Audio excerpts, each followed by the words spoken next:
ضرب المثل‌های فارسی.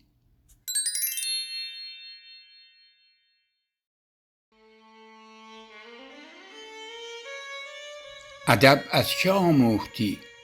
گفت از بی‌ادبان.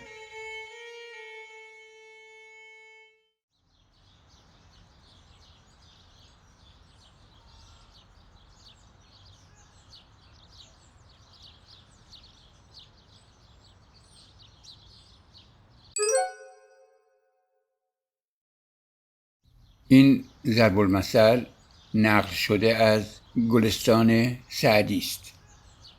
یعنی اینکه با دیدن رفتار بد آدم‌های بی‌ادب، بی‌تربیت، من دانستم که درست عکس اون کاری که اونا میکنن بکنم. یعنی هر کاری که اونا میکنن من مخالف اون انجام بدم درست میشه. مثال، یک روز از کنار سطل آشغال رد می شدم.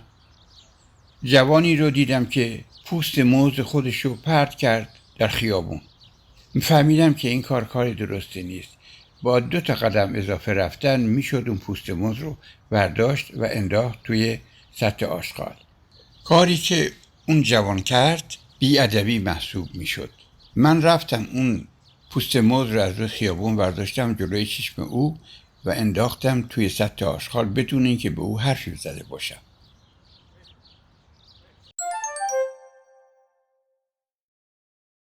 این کار یعنی ادب آموختن از بی‌ادبان و حتی ادب آموختن به بی‌ادبان.